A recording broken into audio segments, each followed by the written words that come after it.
got my PB crappie. I got my PB crappie. Bam, that's like a 14, 15 incher. Oh no.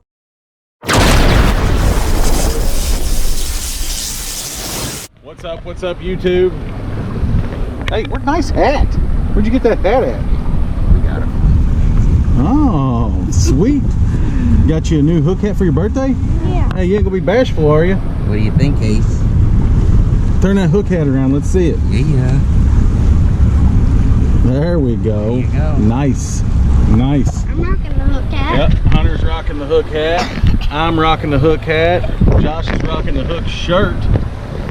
We're hooked out. Now we're about to go get hooked up. Maybe. We're gonna catch us some sandwiches today. Cason's birthday. And we're down at Patoka Lake and we're gonna go catch us a few sandwiches. See if we can find some crappie. Haven't been crappie fishing for a while. They ought to be water temperatures in the low 80s. They ought to be going the direction I like them, where they start getting in that anywhere from 10 to 15 foot of water on brush piles. So we're gonna go see if we can find a few, put a few on the filleting board. Stay tuned.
There's a good one. We're doubled up.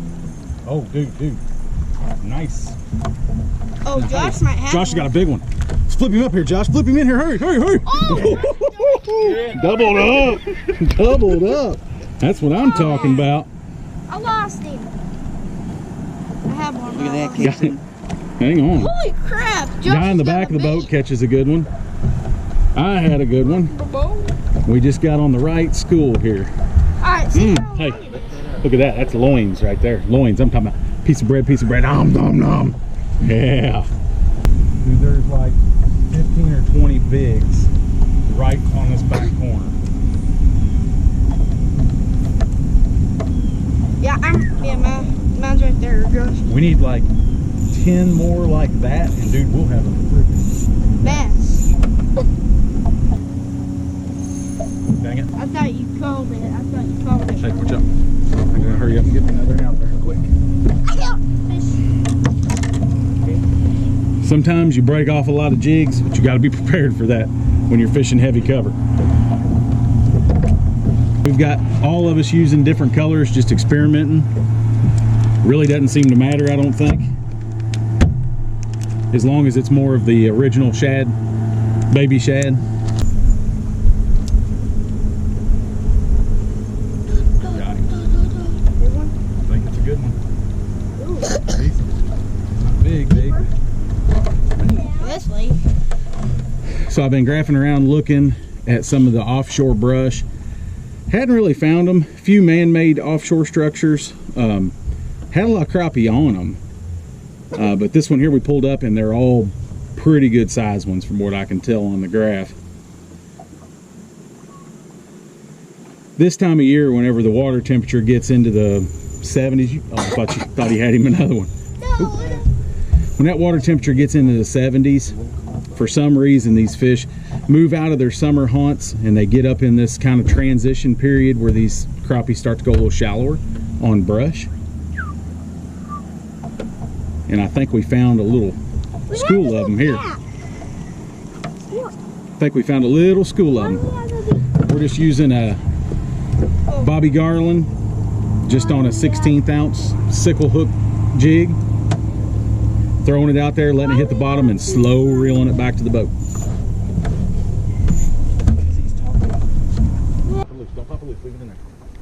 I got my PB crappie. Here.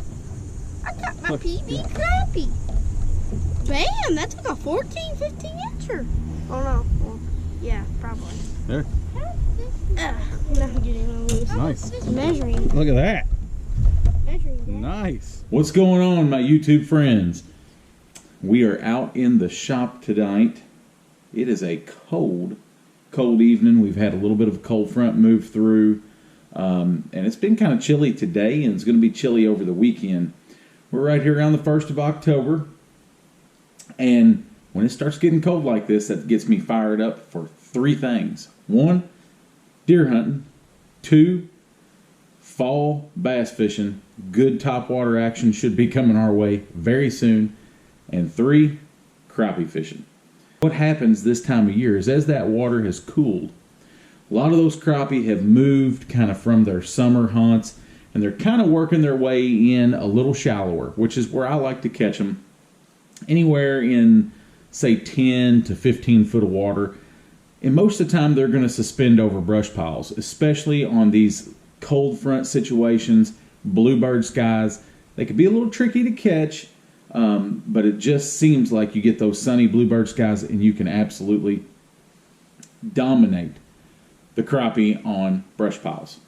So we did this, I think it's been a couple weeks ago.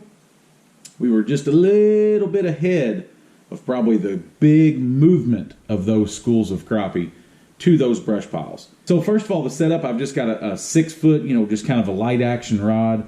And I like to throw, like a 4 pound. I don't really want to go much heavier than 6, but in brush piles, sometimes 6 pound test can do a little bit better, and a fluorocarbon. Fluorocarbon is key for me on these crappie, especially when they're suspended. I do not want a line that's going to want to float. I want a line that's going to sink so I can keep constant tension on that line. Because the bites sometimes are very, very subtle. Now, I just have a 16th ounce. Now, there's a couple little keys to this 16th ounce weight. One is the hook design. I prefer a sickle hook on these crappie. Now, you might ask me why you prefer a sickle hook. I really don't know. It's just a confidence thing. I just feel like that it keeps this hook point above the line tie. And that's the next key to this jig. Is a 90-degree line tie. You don't want a 60 or anything like that. A 90-degree line tie is going to keep this jig as close to floating straight in the water, perfectly horizontal as you possibly can. The next little trick that helps that is the knot. I like to tie a loop knot versus just a standard, Palomar or something of that nature. I like a loop knot. What that loop knot allows this jig to do is freedom of movement. So therefore, it gives your bait a little bit more action when it's just sitting still. So we cast out over these brush piles and we slow reel it back to the boat, keeping it in the depth range where we see the crappie on our graph. And occasionally you will get the bite when you just kill it and let it sit. And that loop knot still allows just enough subtle action in that bait to get the bite. Just use the Bobby Garland baby shad, just a little bait fish, shad shaped kind of little bait here. And then one other key, sometimes to get a bite, sometimes, especially when they're biting it on the fall, sometimes you can actually take this little shad and just, when you put him on there, just put a little hump in his back. Kind of make him not sit on there just so perfect. Kind of put a little hump in his back like that. Feed him up on your keeper. Okay, you can see how it's got a little hump in his back. As this bait falls, the way that it displaces the water will actually cause this bait to pitch off to the side as it falls because of that little hump in the plastic. It gives that bait just a little bit more action as it's falling and just gives those fish a little bit different look. Keep this in your back pocket for pressured crappie.